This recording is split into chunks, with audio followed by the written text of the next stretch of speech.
Hiya folks, back in the log cabin again. We've got the RSX 100 frame back from the powder coater and the sandblaster. We'll have a quick look at that, and I want to strip this tank today to see what it's like on the outside. The inside's very, very good. So let's get on with it. Well, if you remember the last time we saw this on the last restoration video, this frame was in a hell of a state. It's a little bit dusty at the moment, but don't worry about that. But I'm sure you can see that the powder coating, not done by me because I couldn't get this in my powder coating oven. I know someone locally who does them, and he's got an industrial size sandblasting kit as well. So there we go. What I've got to do here, I told him to leave that bare. That's where the number, you can see the thickness of the actual powder coat that goes on here. And the reason why I wanted this left bare is because some of these numbers here are so faint that they would have been lost under the powder coat. I've bought myself a punch set, and hopefully I'll be able to re-punch the number as exactly as it was. And then all I'll do, I'll just touch over that with a bit of black gloss spray paint. And that way it's not going to get hidden under the powder coating. So that's what I've got to do there. But as you can see, it's absolutely looking fantastic now. I've got new bearings to go in there. And obviously start assembling the frame. But this is the set I bought. There's obviously different sizes. I went for the 8mm letters. There are some which are very, very small. And you get all the alphabet in there from A through to Z, and also numbers 1 to 9 as well. And the letters are pretty much the size I need them. So let's say, for example, so there's a J there. Let's have a look at the J size and compare it. So let's get that out of there. Nice solid little set, and compare that J. That's virtually the same size, that J. So it's an 8mm I've gone for, and that should give a good impression. Once I'm just going to sort of hold that over the existing J. It's sort of gone in the groove there now, and then I'll re-punch that. And because it's powder coated, I'll get Gary to hold back on there while I'm hitting it. I don't want it to move about all over the place. And I'll do that with the numbers right away, all the way through there. And then, as I say, just spray over that with a bit of spray paint. I want to put some paint stripper on this tank now. Get the outer layers of paint off, get that prepared, and then we can see what sort of state that is underneath. I don't actually know whether or not this has got any filler in it. But the inside of the tank is very nice and clean anyway. So let's get going on that. So I'll see you in a minute.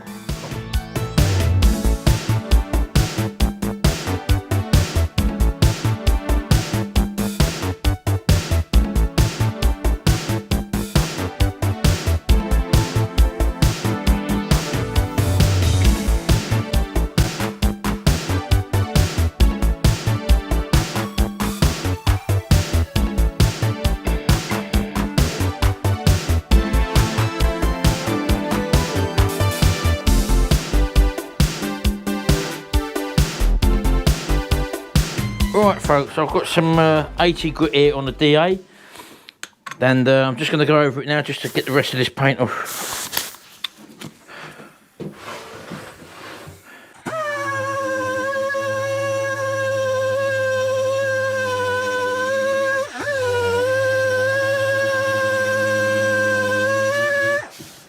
Alright, so as you can see, taking it down with the DA gets it down to bare metal. And we don't want to use a flappy disc on here, because a flappy disc will actually dig in and cause little serrations all over the thing. So we don't want to ever use a flappy disc on here. Just a normal DA sander, what you use for doing body work with. I'll get it all down to that stage. We treat these little bits of rust we got there, as you can see, with some Vactan treatment. And then we'll give it a prime, and we'll find out where all the little dents are. I can see a dent there, for example. But we'll put a guide coat on there, and then we'll rub it down afterwards. So I'm going to do that now, folks.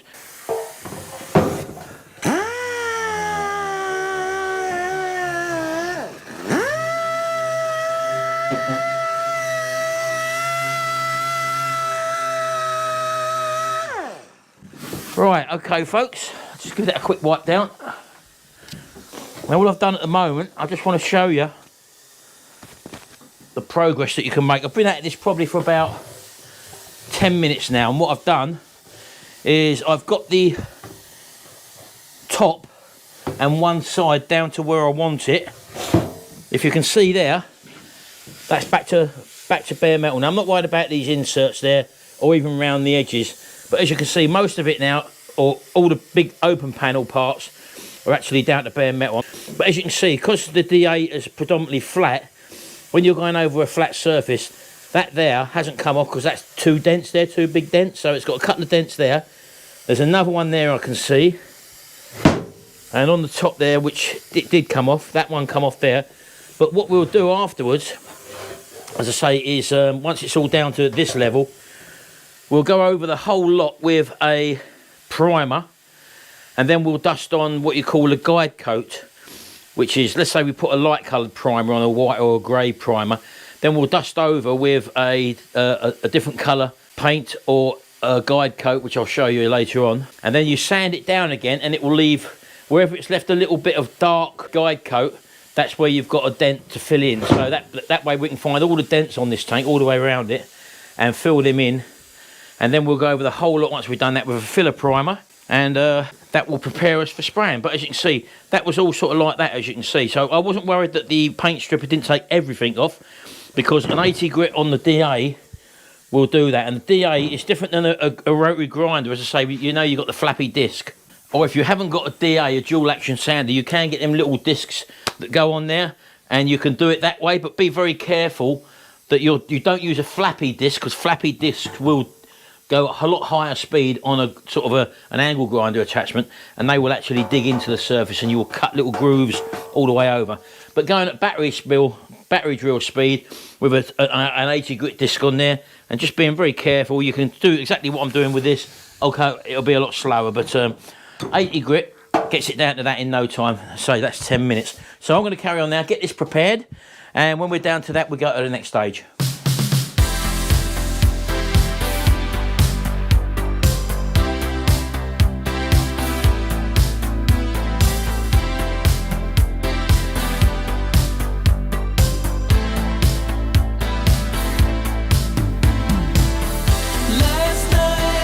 Right, so for these hard to get at places in there, I like to use a wire brush on a drill.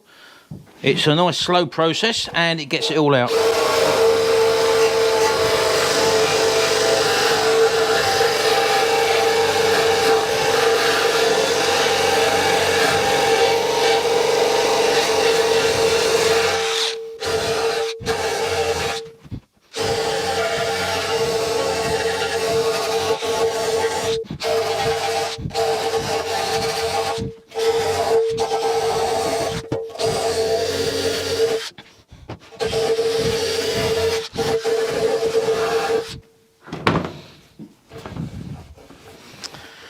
Alright, there you go folks, didn't take long, did it?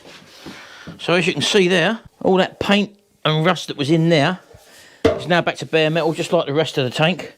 So all I've got to do now is just go around the edge, just with that same wire brush, all the way around. It will take out all that there, give it a coat of primer, put our guide coat on, let it dry, and I'll come back to this tomorrow, I think. But you get the general idea.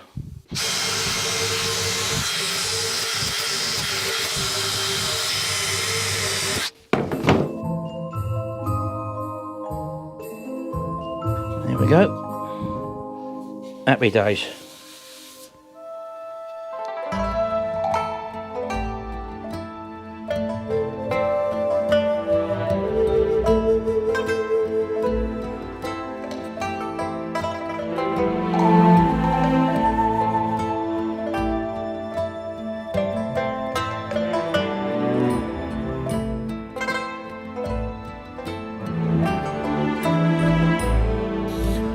Okay folks, so off camera I've spent a bit more time getting the underside prepared. I've just basically put that in the sandblaster and done a bit of sandblasting and a bit of normal sanding as well. So what I want to do now, I was going to put a base coat on there first just to protect it, but what I'm going to do is use my hand and go over initially and find out where the dents are, and I'll do that, and I found quite a few of them actually. So let's go mix some filler up, and then we'll put some filler on the bare metal. Then that'll give us a good base for the holes, saves the procedure of me spraying it and waiting basically. So we'll do that first. Right, so I've just got some Isopon P38 body filler here. Ideally, you don't want to really apply body filler over paint. So, you know, it's really designed for bare metal. There are some putties and fillers that are designed for paint going over paint. So depends what you want to use. So let's just get some of this out and put that on there. Now read your instructions, because most fillers are pretty much the same anyway. You've got a golf ball size of filler to a pea size of hardener normally. That's the normal ratio. So I'm just going to have a little guesstimate there. There we go. That's golf ball to a pea, I would say. And make sure you mix that up thoroughly. So let me do that. And you're looking for one uniform colour there, so there's no streaks in it. So we're pretty much there now. And you've got to work pretty quick with this stuff. If it's warm out, it will go off quicker. Right, let's go over to the tank. As I say, I can see a big dent there. So I've wiped this down with a wax and grease remover, folks. So now this is just your first preliminary filler. You're not trying to fill everything in one go.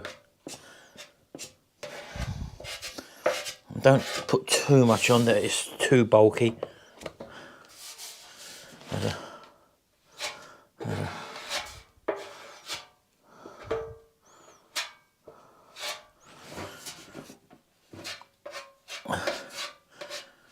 I'm filling over the areas as well, folks. And we know we've got two big ones here.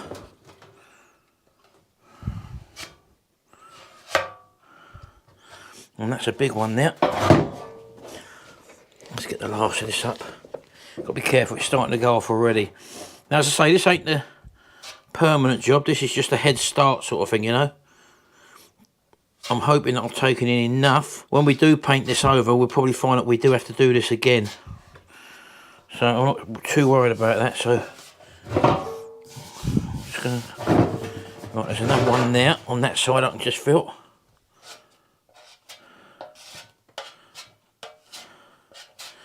There we go.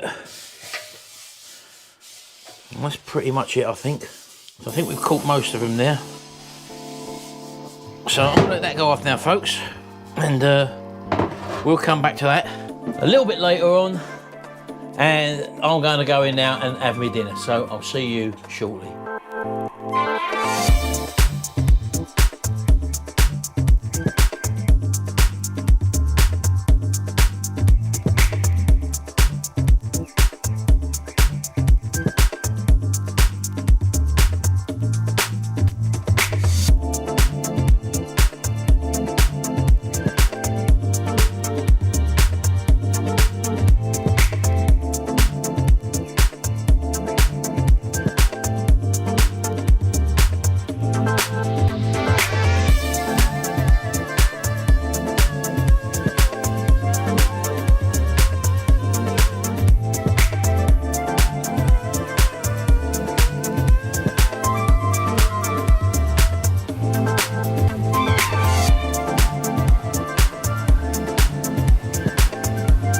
Right, well, what we've got here now is 80 grit. Now, you will still feel something there because, as I said to you, this isn't the final coat of filler we're going to be putting on here. We're now going to prepare this for the guide coat and also the base coat of primer. So at this moment in the time, I'm not too bothered about the actual coverage. I'm not after full coverage. I just want to get it coated up. But before we do that, I just want to give it a quick coat of etch primer. This is just to make the primer stick to the bare metal. And we'll just put the heat lamp on. And then after this, once this is done, then we'll do the priming afterwards. Right, folks. It's the next day now. This is all dried, this etch primer. So I'm going to go over it now with a Leclerc 2K filler primer. It's called Green TI. This is the one I use. Very good filler primer. Do make sure that you've got a proper breathing mask when you use this stuff, folks, because it's very, very toxic. So these are chemical filters on here. So let's get that on. And a fully enclosed face mask as well. There we go. Right, let's get priming.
Right, that's one coat, folks.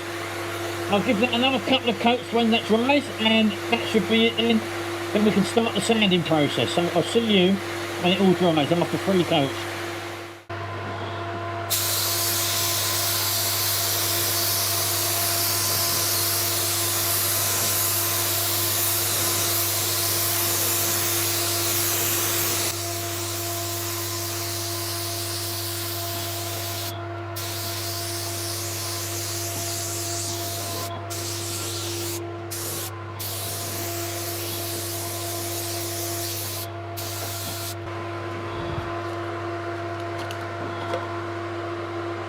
Perfect. Happy days. Right, there we go, folks. This has had 3 coats of filler primer now. Now, I can see here there's a few little things there which we expected anyway. Like, that's quite flat there, and there's a couple of holes in that. The rest of them are taken in pretty well, actually. That one on this side is taken in pretty well. I can see a little dent there. But now what you do, you flatten that off, once it grows off, obviously. You put a guide coat on it, you put some powder on it. I've got some powdered guide coat. Let me show you what that is. This is what you call a dry guide coat. And it's basically a black powder, and all you do, you literally just pull it off like that and dab it all over the surface till it all goes black, the whole surface. It's only a powder. And what you do then, you then sand it down with a flat sanding disc, obviously, or a contoured one. And you should sand it back until you see the colour of the primer again. And anywhere that you see black circles or black indentations where the flat sand has missed, obviously means that that's a little divot there, and that's what you go over and fill. I can see a couple there. There's one there. I can see one there. There's a pinhole there. That's filler pinhole, that is. And obviously round here, there's 2 more pinholes there, and it's a little bit flat there still. So all I would do is just build that up, sand it down again, then give it a light 1 coat of filler primer, and hey presto, once it's all sanded down to 500 grit, it should be ready for paint. I've got to order the paint at the moment. I'm going to have to take the side panels down and get it colour matched down my local motor factors. But that's all I can really do for the moment until this goes off. This doesn't take long to go off actually, but it's not worth me going any further in this video. In the next video, we'll put the guide coat on it, we'll sand it down, you'll see exactly what I mean. We'll order the colour, and then we'll gloss them. I'm not too sure yet whether to put the decals or the decals underneath the lacquer yet. From Yamaha originally, I don't think they was. I think they just sat on top of the lacquer. So I may go that route, and I haven't actually bought the decals yet because they are about £64 just for these little decals on this tank here. So I've held off buying them. I might put them on last. If I don't like it afterwards, when I put the decals on last, I can easily just sand the rest of it down again and then put another coat of lacquer over the decals and the original lacquer. So I probably will get it coloured and painted in the next video so you can see that, and also the side panels as well. Anyway, hope you've enjoyed this little tinkering video on the RXS100. We are making headroom now on it, and it was in a right old state, as you do remember in part 1. So if you want to carry on watching this, do check out this playlist here. There you can see part 1 right the way through in that playlist dedicated to this these videos on this restoration. Anyway, thanks very much, folks. I'll see you in the next video, and until then, bye for now.